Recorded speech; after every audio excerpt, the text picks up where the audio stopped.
que la violencia sexual no es parte de la condición de la sexualidad humana. La violencia sexual es un asunto de poder. Todo ciudadano mexicano tiene la obligación de denunciar la comisión de un delito si tienes conocimiento. Y más, pues, en caso de niños. Hola, bienvenidas y bienvenidos a este podcast de Alma Calma. Soy Verónica Terrazas, presidenta del Centro de Intervención en Crisis Alma Calma, y en este momento me acompaña mi compañero Julio Moreno del área legal. En este podcast queremos invitarles a escucharnos sobre la complejidad del tema de violencia sexual.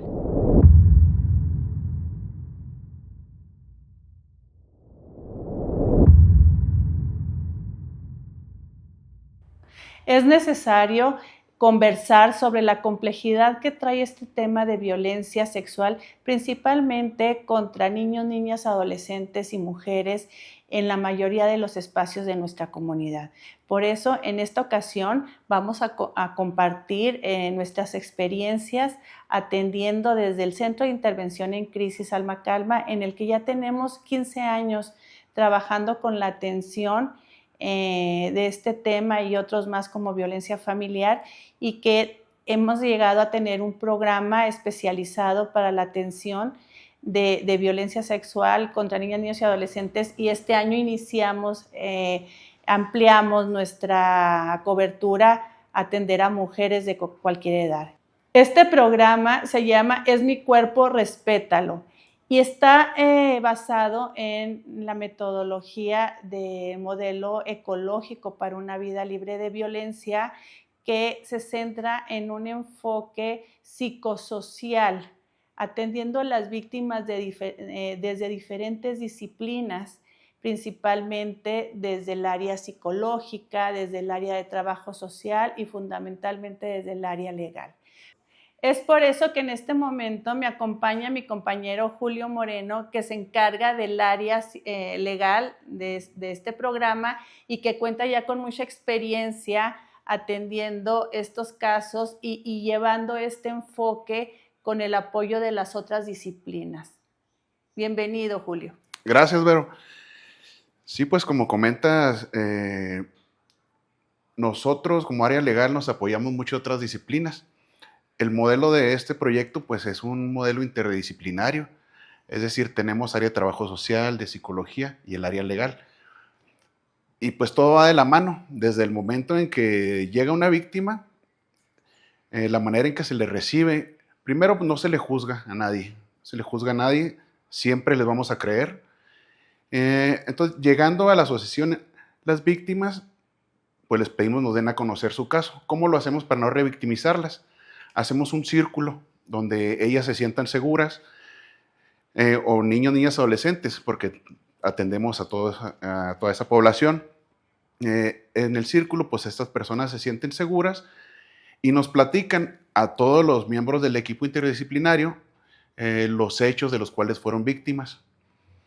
Esto para que no tengan ellos, lo hacemos de esta manera, para que no tengan que pasar ellos por una revictimización, que no vayan y se lo cuenten a la trabajadora social, al psicólogo, al abogado, porque generalmente cuando llegan las víctimas ya con nosotros, fue una revictimización por parte de las autoridades y a todas partes, desde el estigma social o las creencias personales que son las que luego los afectan. Eso es muy importante decirlo, porque si bien al Estado, al gobierno le toca atender desde estas disciplinas, no solamente desde lo legal estos casos, sino también proporcionar el apoyo psicológico, médico, de trabajo social, forense y demás, están saturados. No dan el ancho con tanta víctima que hay, y por eso es que entramos las organizaciones de la sociedad civil a atender este tema. No quiere decir que somos improvisadas, somos personas profesionales que tenemos una amplia experiencia y que hemos venido trabajando en diferentes espacios, viendo pues las áreas de oportunidad que se presentan en otros espacios y tratando de cubrirlas. Esto que dices de cómo darle seguridad a las víctimas, es bien importante lo que dijiste de que se les cree. Porque de hecho, platícame tantito de que no solamente es una cuestión de buena voluntad, sino que es una responsabilidad desde alguna ley. Sí, aparte de creerle a la víctima, esto no es nada más un acto de empatía, sino que también está establecido una legislación, que es la Ley General de Víctimas. Dicha ley pues tiene algunos principios, dentro de los cuales pues destacan la buena fe. Pues es decir que tú como autoridad le tienes que creer a la víctima, siempre no criminalizarla, tratarlo siempre con dignidad. La dignidad es otro de los principios. La debida diligencia. Esa también quiere decir que las autoridades tienen que hacer todo lo necesario para que la víctima pueda acceder a la justicia y también una reparación integral del daño. Ahora bien, todo esto tiene que ser con un enfoque diferencial y especializado. Sí, esto, cuando hablamos de enfoque diferencial especializado, estamos hablando de que a cada víctima se le debe de tratar según sus características específicas. Por ejemplo, no es lo mismo que sea una niña víctima de violencia sexual, que aparte de ser niña tenga una discapacidad, que sea sorda, pero aparte venga de un pueblo originario, venga de la sierra de Chihuahua y además venga de una población marginada o muy pobre. Y bueno, podría ser son diferentes tipos de desigualdades que se tienen que visibilizar y darle el enfoque especial para esa persona. Entonces a lo mejor te puede llegar otra niña de la misma edad, pero con otras características, y se va a tener que hacer la modificación para atender dignamente a la otra víctima. Puede haber, en esto de la interseccionalidad, no solamente estamos hablando de niñas ni de mujeres, sino también estamos hablando de personas, hombres o mujeres, de pueblos originarios, de personas con cualquier tipo de discapacidad, de personas de la comunidad del LGBT, ¿sí? Más, ¿sí? De la... ¿qué más me falta? Persona de niñas, niños y adolescentes, ¿sí? Y obviamente de mujeres. Entonces, cada sector, cada característica tiene un enfoque especializado para esa víctima, y a eso nos referimos con este principio que marca la ley. ¿Qué otro principio? Mira, dentro de esos principios también está la gratuidad, que todos los servicios que brinda el Estado deben ser proporcionados a las víctimas de manera gratuita. Está el principio de igualdad y no discriminación. Ante la ley todos somos iguales. Aquí no debe de existir la justicia selectiva, no porque una persona sea de un pueblo originario o sea de la ciudad va a ser diferente la justicia. Es la misma para todos. Y creo que aquí también con el concepto de igualdad es bien importante desmenuzarlo, porque el concepto de igualdad no quiere decir que se le vaya a dar a todas las personas lo mismo en la misma cantidad y de la misma forma, ¿sí?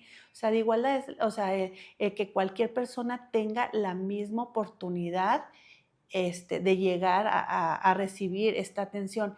Pero aquí voy en que el concepto de igualdad incluye tener en claro la diferencia de cada persona, ¿sí? Y en las víctimas es bien importante tener esto en cuenta, porque una víctima va a querer gritar por todos lados lo que le pasó, su injusticia, y va a ser necesario para su salud emocional, para su salud mental, va a querer que todo mundo sepa de lo que fue víctima y que es injusto y del acceso a la justicia, ¿no? En cambio va a haber otra víctima que a lo mejor no va a querer que se entere la gente, va a batallar para dar la información que se requiere para seguir los procesos, y va a tener determinadas necesidades. Entonces, el entender el concepto de igualdad significa que cualquier persona vale lo mismo, claro, pero que cada una de las personas somos diferentes. Por eso se tiene que atender diferente dentro de un modelo. A lo mejor hay veces que queda como un poquito confuso este concepto, pero dentro de un protocolo de determinadas características que tiene que tener ese protocolo, sí tiene que haber diferencias. según a la persona que se está atendiendo. Y eso es bien importante entenderlo no solamente desde psicología, sino desde todas las demás áreas.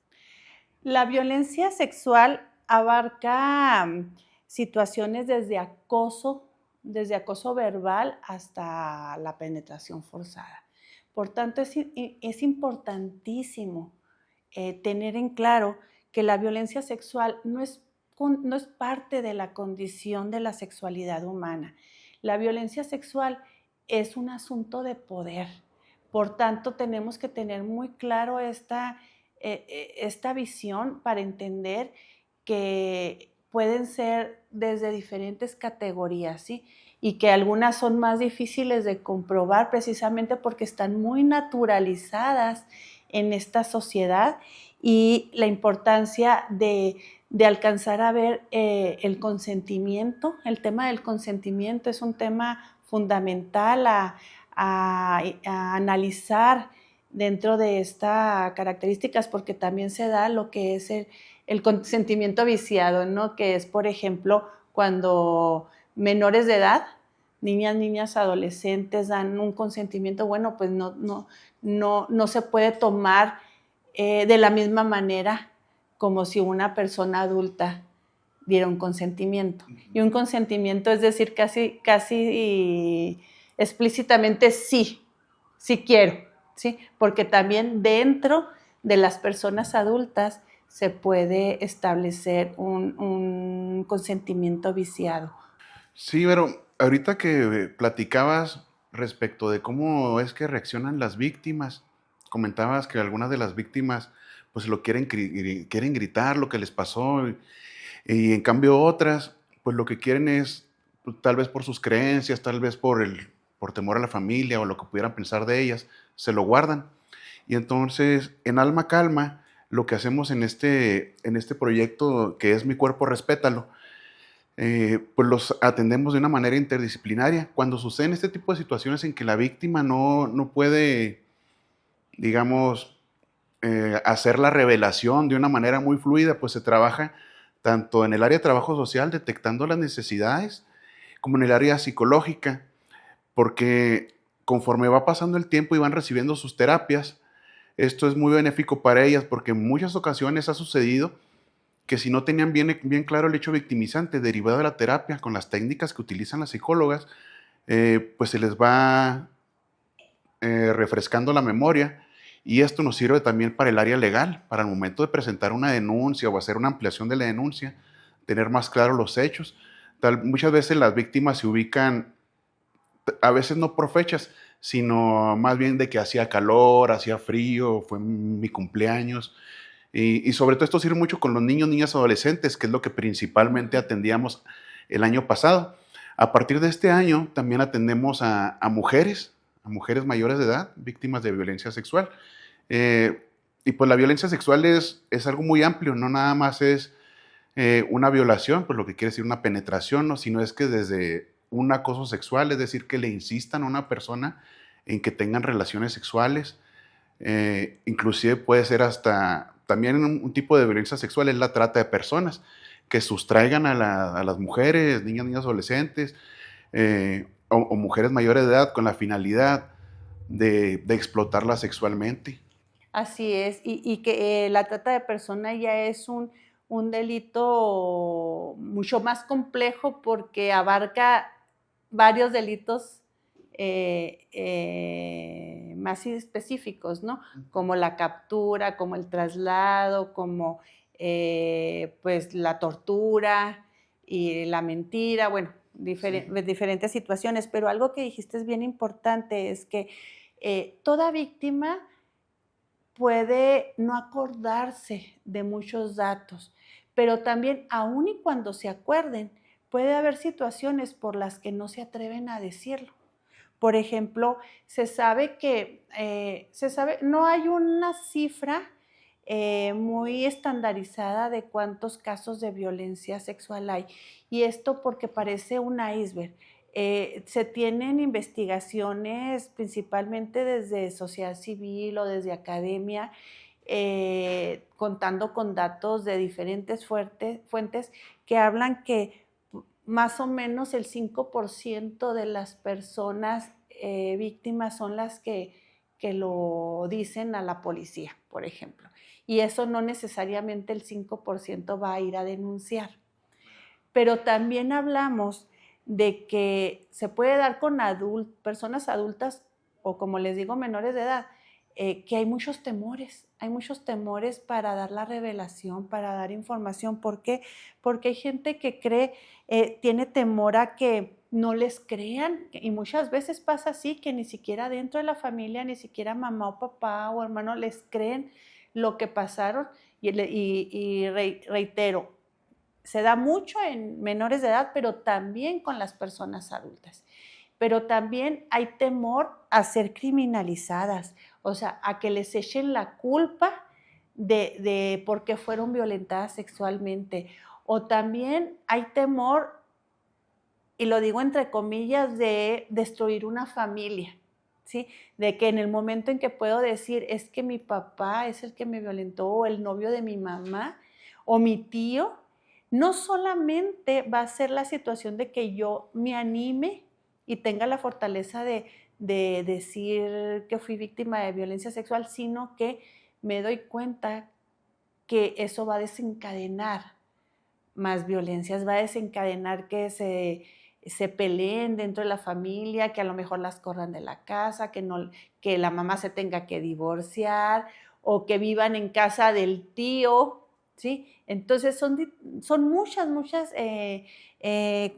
características que hacen muy complejo los casos de violencia sexual. Por tanto, quiero retomar esto que dijiste, es que en Alma Calma tratamos de llevar esta metodología desde un enfoque psicosocial. ¿Qué quiere decir esto? Que es sustancial el acceso a la justicia, el área legal, pero abrazado del apoyo de psicología y trabajo social, como un equipo, porque en muchas partes se tiene estas disciplinas, pero cada quien trabaja por su lado.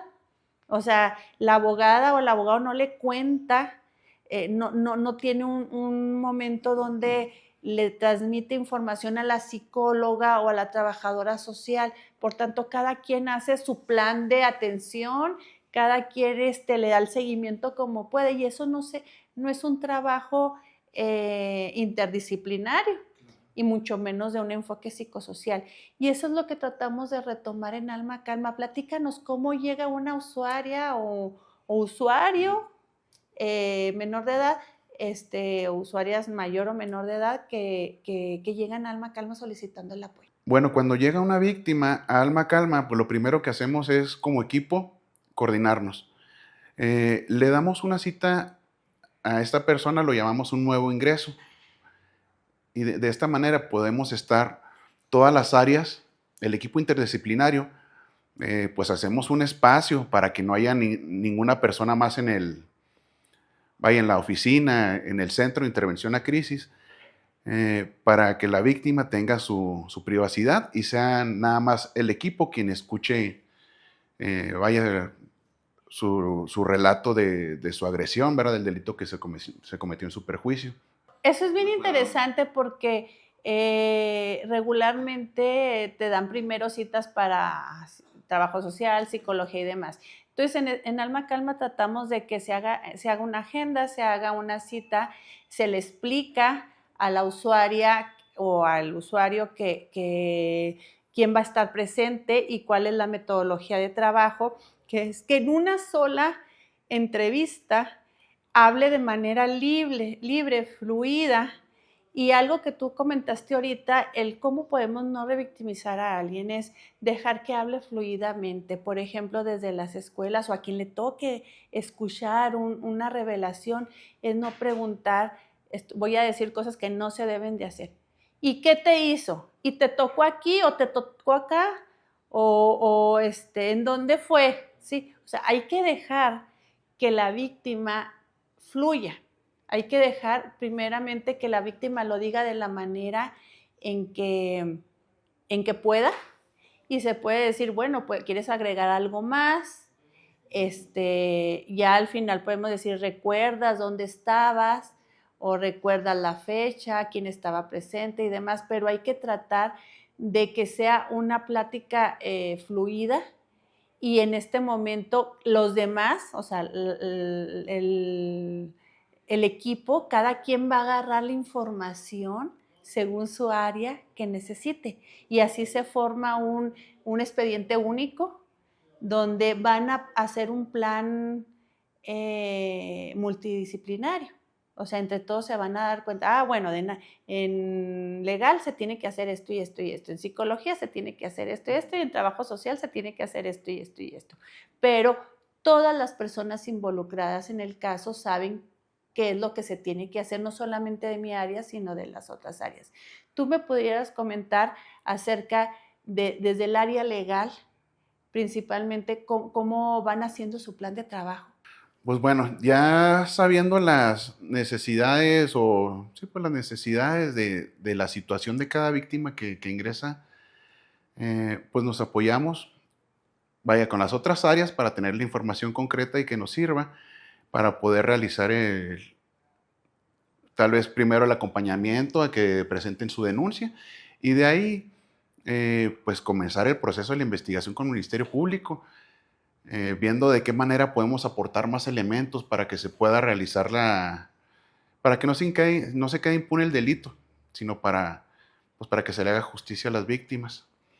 Que es un trabajo muy extenuante porque no solamente se trata de lo eficiente o las ganas que le echen el área legal de llevar el asunto, en este caso que estamos hablando del área legal, sino que también qué otros elementos tiene que ver. O sea, ustedes hacen la chamba lo más pronto que pueda, como debe de ser, pero ¿con qué obstáculos se enfrentan en el acceso a la justicia? Pues para empezar, uno va a Fiscalía, al Ministerio Público, y si no tienes cita, muchas veces no te atienden, o te dicen, sí, espérate, ahorita te atiende el licenciado, y pasaron 2 horas y media y no el licenciado en audiencia y ya no te atendieron. Luego te dan cita, vas y no, pues no está el Ministerio Público, o anda de vacaciones, o ya logras estar con el Ministerio Público y le pides el acceso a la carpeta de investigación, que cabe mencionar que es un derecho de las víctimas, estar enterada de su proceso. Eso es importante decirlo. Toda víctima tiene derecho a tener acceso a sus documentos. Bueno, vas con el Ministerio Público y muchas veces no te tiene las copias, o luego también yo entiendo que ellos carecen de ciertos recursos, no tiene tóner la impresora, no hay hojas, o el Ministerio Público que te tocó, pues muchas veces tiene un exceso de trabajo y pues no le permite darte las cosas en tiempo. En ocasiones, ya pasada toda la investigación, pues se lleva ante el juez la carpeta de investigación y apenas en ese momento es cuando el Ministerio Público te está entregando las copias de la carpeta de investigación. O sea, tú conoces el asunto por el dicho de la víctima y todo, y vas hilando todo, pero en ocasiones sí tenemos que pedir se posponga esa audiencia para nosotros poder ver bien todas las necesidades específicas de esa carpeta de investigación que ya lleva ante el juez. Entonces, a lo que quería llegar es que, por un lado, es el buen actuar del área legal, o sea, ¿cómo se dice?, en tiempo y forma, pero la cuestión no solamente es eso, sino que también en el aparato judicial de acceso a la justicia hay sus tiempos, están sus obstáculos, como sabemos, falta mucho el recurso humano, recurso material, y que muchas veces es tardado. A eso quería llegar. Son muy tardados los procesos de acceso a la justicia. Por tanto, el acompañamiento psicológico es muy importante en estos casos. ¿Por qué? Porque sabemos que, creo, para cualquier situación que tengamos que hacer algo legal, nos cuesta trabajo porque sabemos que hay obstáculos, ¿sí? Que hay mucho tiempo que se requiere y muchos procesos que tienen, pues, sus cuestiones no muy accesibles. Pero por eso es tan importante trabajar la atención a víctimas desde este modelo psicológico y de trabajo social, porque en equipo se puede dar un acompañamiento, un abrazo a esa víctima y apoyándola en algunos sentidos en los procesos, pero en otros en comentarle y en estar con ella para que tenga más herramientas para enfrentarse a este proceso jurídico. Por tanto, por eso se llama acompañamiento psicosocial, porque el proceso jurídico necesita este acompañamiento para que sea digno, para que las víctimas se sientan, si bien no va a ser una situación cómoda, pero que se sientan bien tratadas, se sientan escuchadas, se sientan respetadas, se sientan acompañadas y sientan que les creen. ¿Sí? Sí. Esta es una gran parte importantísima porque se ha visto que en el enfoque de la salud mental tiene mucho que ver el sanar tus heridas de la situación de que fuiste víctimas, pero también es sustancial el acceso a la justicia, el que se sepa que vivimos algo que no era justo y que de alguna, pues que la persona que lo ejecutó tiene su sentencia. Hemos visto que en muchos casos no es tan fácil llegar a la sentencia, pero sí se ha visto mucha mejoría en las víctimas, en el trabajo de las víctimas, el ser ¿cómo se dice? Sobreviviente de una violencia sexual tiene que ver con el trabajo personal y con el trabajo de las redes de apoyo. Sí, porque muchas veces, o sea, es un proceso difícil, no lo podemos negar, no lo podemos minimizar, pero hay procesos en los que te das cuenta que cuentas con personas que te apoyan, que cuentas con personas que te creen, y eso hace mucho más fácil estos procesos. También es importante un tema sustancial que muchas veces a psicología llegan por otras violencias, principalmente por violencias familiares. Y entonces no se solicita el apoyo legal, o sea, llegan por una situación de violencia familiar y en esas terapias son en las que se revela la violencia sexual. Entonces, muchas veces desde Alma Calma, que tenemos otros centros de atención, llegan las personas, las familias, las mujeres, hijas, hijos, adolescentes, víctimas de estas violencias familiares, y que ahí se da el espacio seguro, se dan las condiciones para que se dé la revelación. Y de ahí pues ya se canaliza a este programa especializado. ¿Por qué es tan importante? ¿O cuál es la diferencia en tener un equipo profesional especializado en la violencia sexual? Pues es muy importante porque de esta manera no vamos a revictimizar a las víctimas. Siempre lo vamos a tratar con una perspectiva de género, con una perspectiva de infancia, de adulto mayor. Ahorita comentabas algo que me llamó mucho la atención y que es muy cierto, que los procesos son largos, los procesos legales son largos. Y como son muy largos los procesos, aquí algo que me gusta mucho de Alma Calma es que, como es un equipo interdisciplinario, la psicóloga nos brinda ese apoyo, pero súper importante, para que la víctima no sienta que es una eternidad, ¿verdad?, de su proceso legal, y que el abogado pues nada más le va a hablar cuando sea algo necesario. Yo me voy a encargar de todo, de los obstáculos que suceden. Ellos ni se van a enterar porque yo no les voy a llevar problemas, yo les voy a llevar a lo mejor una solución, o ¿sabes qué? Mira, vamos a hacer esto de esta manera. Y eso es algo que a mí me gusta mucho de Alma Calma. Además, que somos Alma Calma es la única asociación civil que brinda la representación jurídica aquí en el municipio de Chihuahua. Sí, y que pues sí, son muchos casos, y eso que dices es bien importante porque se trata de abonar a la usuaria. La usuaria o el usuario ya pasó una situación muy tremenda en su vida, y con estos procesos largos es esto que dices del apoyo psicológico es sustancial, porque se trata de que la vida de la persona no se pare o no gire alrededor. Dando en cuenta que los procesos son bien largos, principalmente los procesos penales, como lo estabas diciendo, Julio, son tan largos, a través de los procesos psicológicos y de esta atención interdisciplinaria desde un modelo psicosocial, se trata de que tú como víctima no centres esta situación tan dolorosa y destructiva en tu proyecto de vida, sino que tengas las herramientas para entenderlo con su dimensión, claro, importante, dolorosa, injusta, pero que puedas ponerte en el centro de tu vida como alguna de las situaciones que te ha pasado y que esto te permita hacer un proyecto de vida sano, digno, respetuoso, aún y cuando tengas que estar pasando por estos procesos largos, tediosos, injustos, pero que sí se puede hacer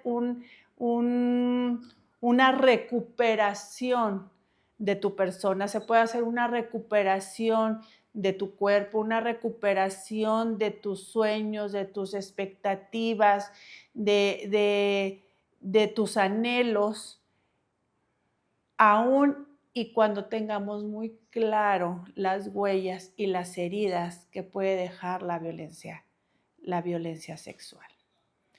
Es importante y el éxito del trabajo en equipo es que centremos nosotros como profesionales a la víctima. O sea, la víctima está en el centro de nuestro proyecto de atención y que tú como víctima te sientas el centro de esta meta, el centro con este respeto, porque es importante que tú estés de acuerdo con todo lo que hace este equipo por ti.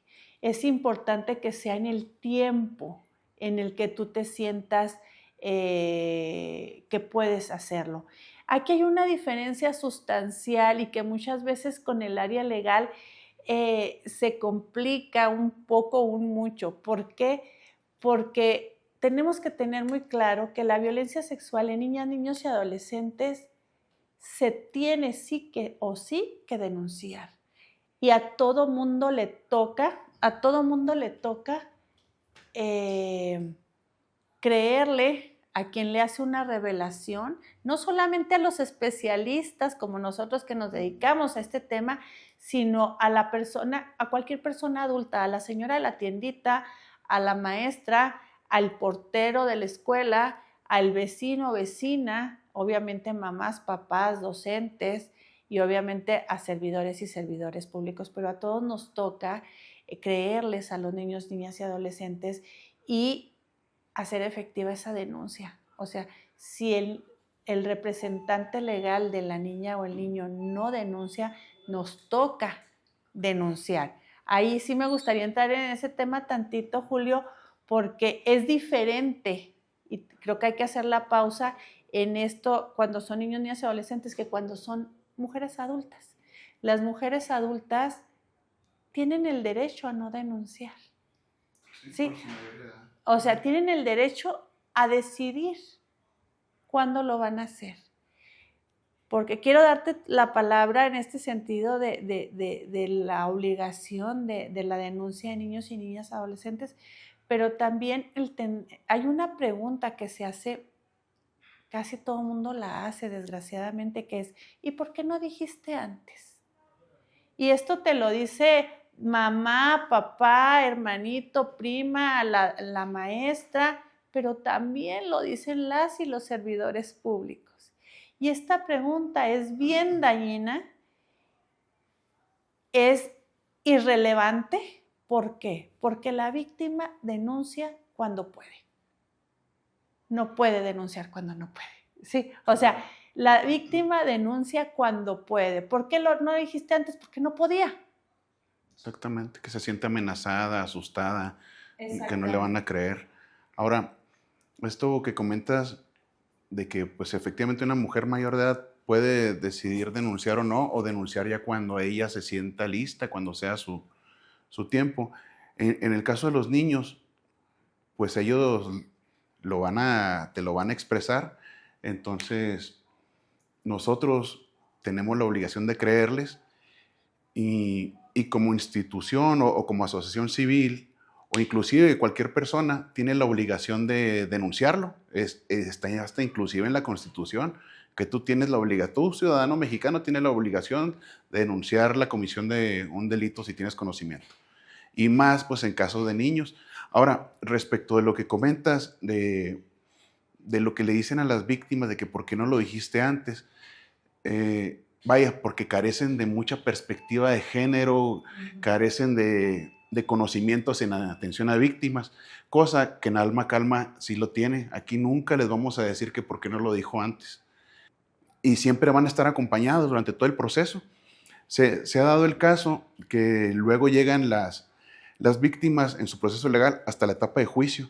Entonces, no nada más son los abogados, sino que todo Alma Calma se traslada al lugar de la audiencia para dar ese acompañamiento a la declaración tal vez del adolescente víctima, del niño víctima, pero también hacia la víctima secundaria, hacia sus padres, que es, vaya, es parte del proceso legal, pero tienen que expresarlo nuevamente, entonces tienen que volverlo a vivir, digamos. Esto es muy enriquecedor porque estás hablando de que la psicóloga que atiende en el centro a la niña, niño, adolescente, por decir un caso específico, cuando le toca a esa niña, niño ir a una audiencia, esta psicóloga está ahí con él en el tribunal, ¿sí? Y también la psicóloga, por ejemplo, en Alma Calma no solamente atendemos a las víctimas directas. Por ejemplo, si tú adolescente eres víctima de violencia sexual y te están atendiendo en Alma Calma, también se presta atención y se le presta el servicio a tu mamá, a tu papá, a tu hermano, a tu hermana, porque estas violencias no solamente lastiman a la persona a la que se le agredió directamente, sino que lastiman a todo su círculo, a su círculo familiar y también hasta el social, ¿no?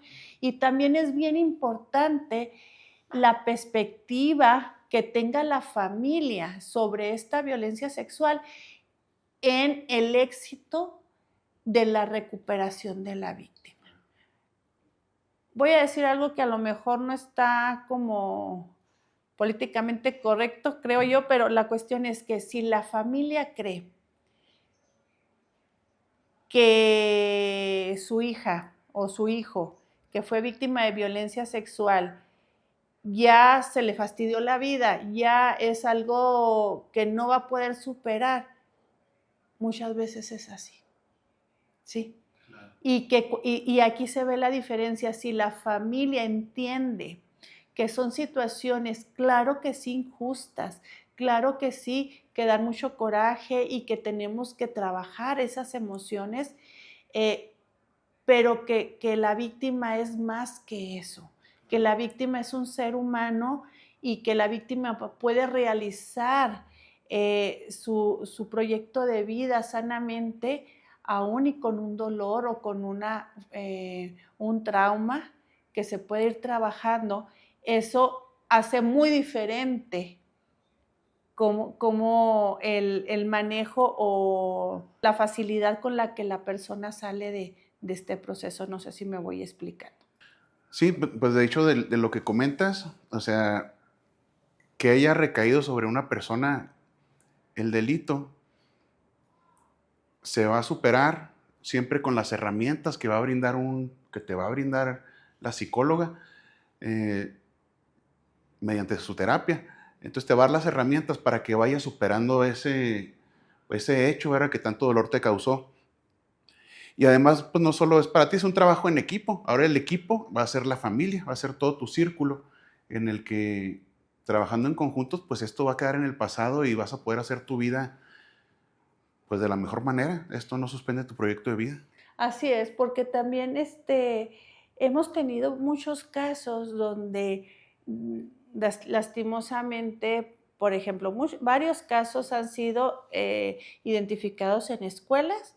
O sea, ¿qué quiere decir? Que en la escuela se enteran de una violencia sexual ante un niño o niña y que llegan a Alma Calma, son atendidos y atendidas, y cuando se atiende a la mamá, principalmente, también se ha atendido a los papás, pero se atiende a la mamá y resulta que la mamá también fue víctima de violencia sexual en su infancia.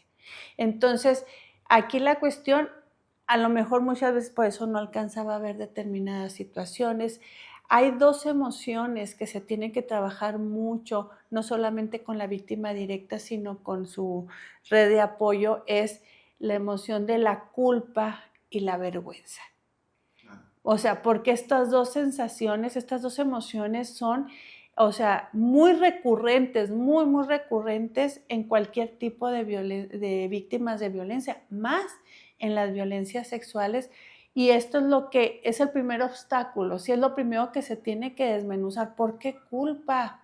¿Sí? Si yo fui la agredida, ¿por qué tengo que sentir culpa? Entonces, ¿de dónde viene esa culpa? De muchos mitos, creencias, machismo, y también la vergüenza. O sea, si fue víctima de una situación injusta, ¿por qué voy a tener vergüenza? Pero eso lo sabemos y lo pensamos, pero lo vivimos de manera diferente. Entonces son dos temas que se tienen que trabajar mucho y que hay veces que aunque sepamos cómo actuar en determinado caso, a cualquier persona se le puede salir una frase que puede entonar en detonar estas situaciones de sensaciones de vergüenza y de culpa. Aquí más bien con las personas, muchas veces lo vemos con las madres de no me di cuenta o dónde estaba yo. Entonces no solamente se trata del apoyo que se le tiene que dar a la menor o menor de edad, sino a la familia, también teniendo en cuenta que cuando son menores de edad, la verdad es que el trabajo constante y por mucho tiempo es con las mamás o los papás, que son los representantes legales.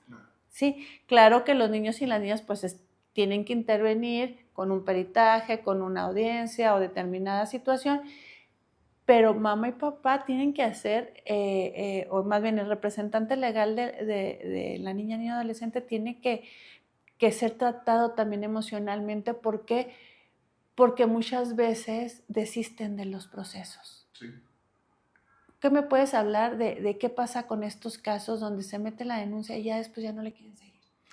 Pues bueno, cuando se trata de niños, niñas, adolescentes, sí, efectivamente, como lo comentas, a veces, pues por cualquier situación, ya sea creencias o por cualquier situación, los padres deciden no continuar con el proceso.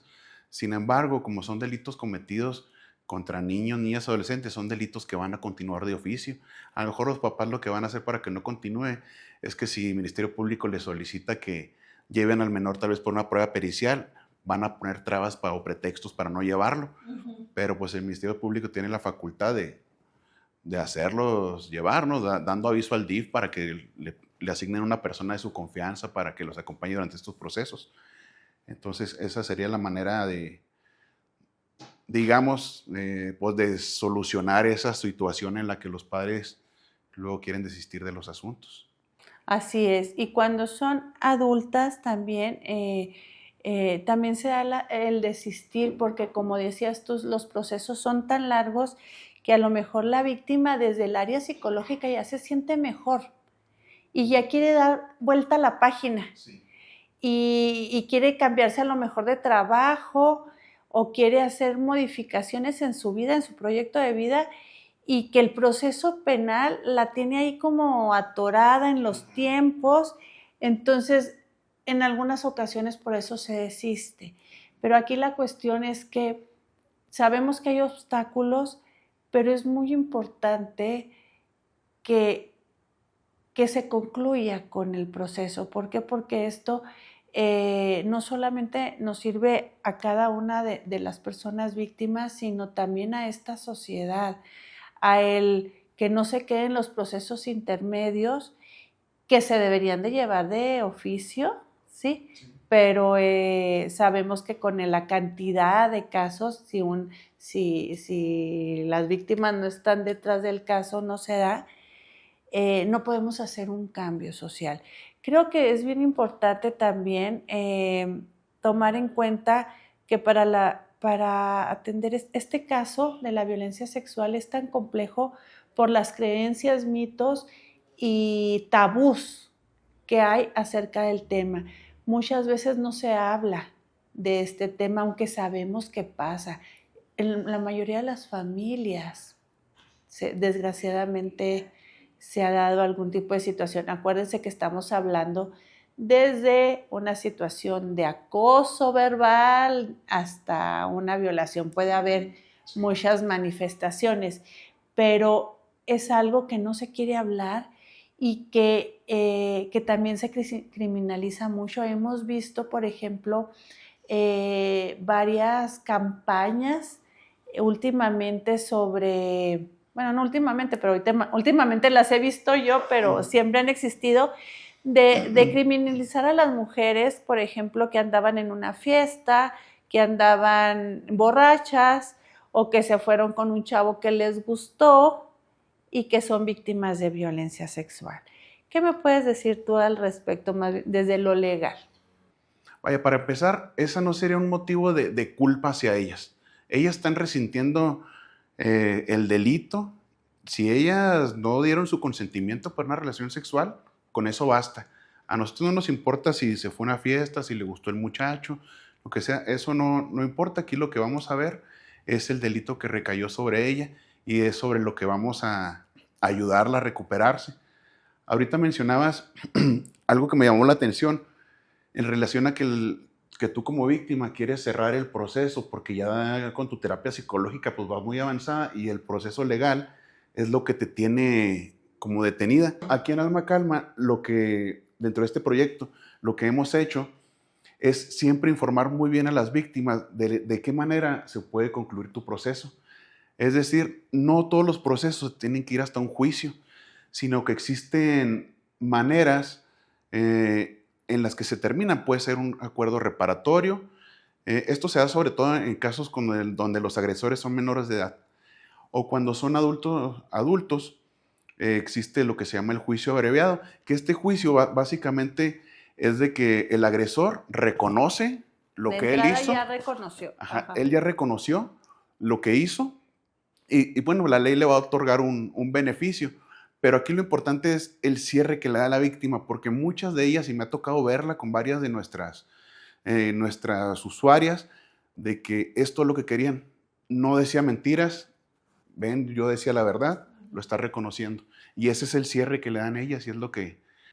Con esto que estás diciendo de que cada persona necesita un cierre determinado según sus características y sobre los procesos abreviados y los juicios orales, hay que entender que cada persona es diferente y que tiene necesidades diferentes.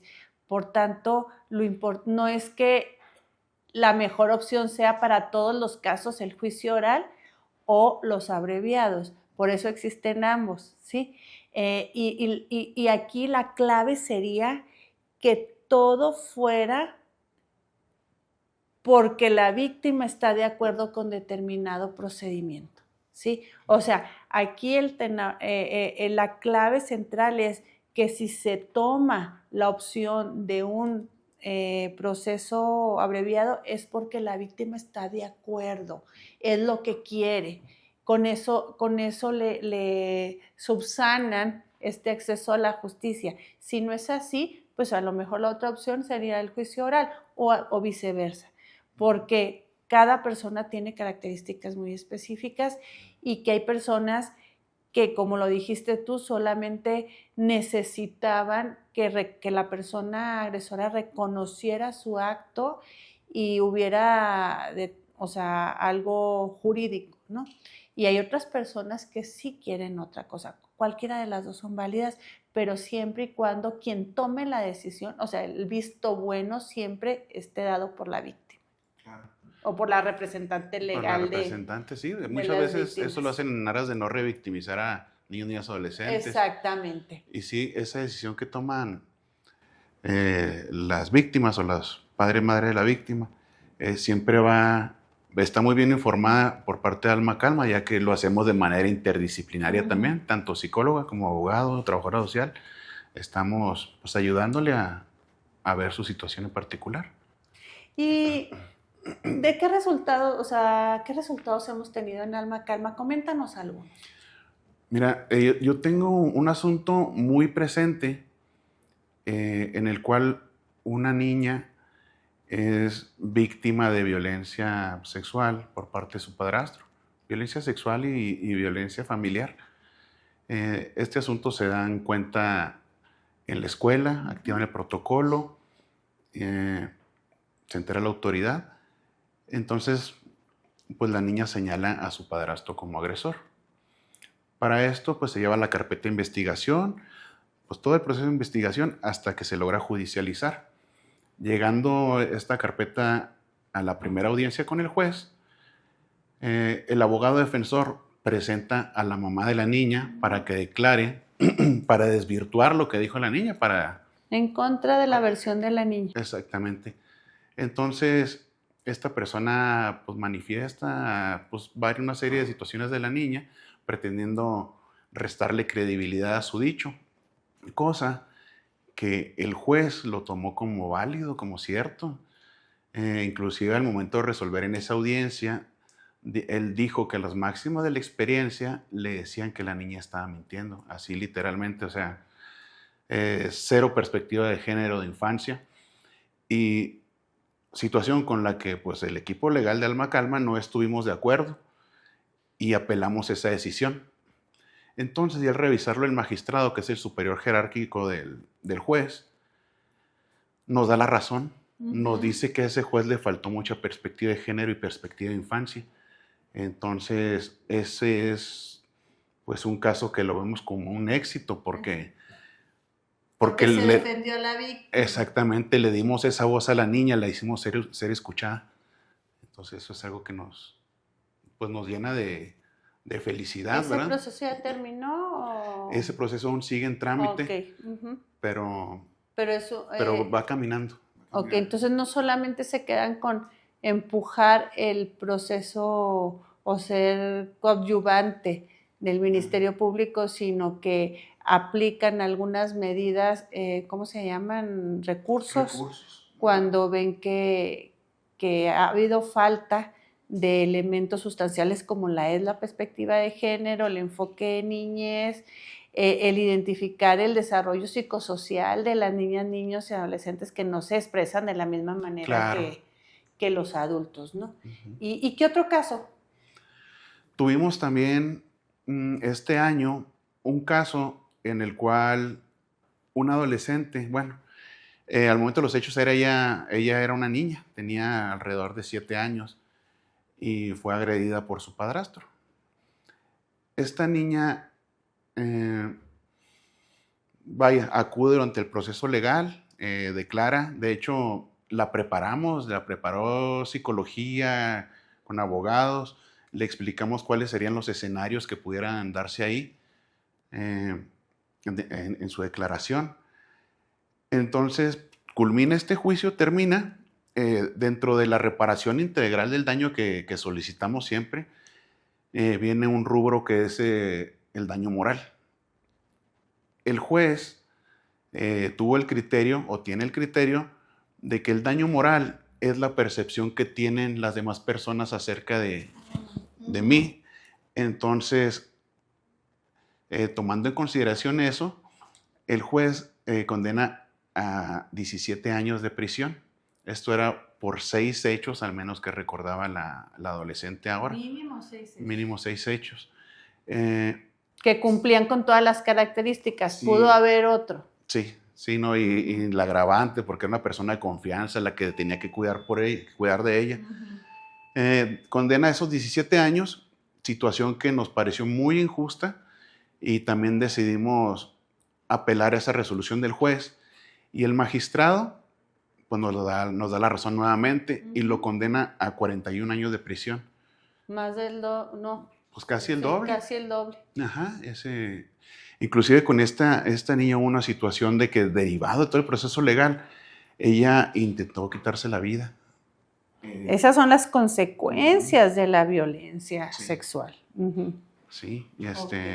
y pues es un caso de éxito, porque inclusive también a esta niña a esta adolescente, se le atendió pues todas las necesidades también, porque ella tenía problemas en la escuela, entonces hubo un acercamiento, una vinculación con las autoridades educativas para lograr su cambio de escuela y su cambio de turno. Ujú.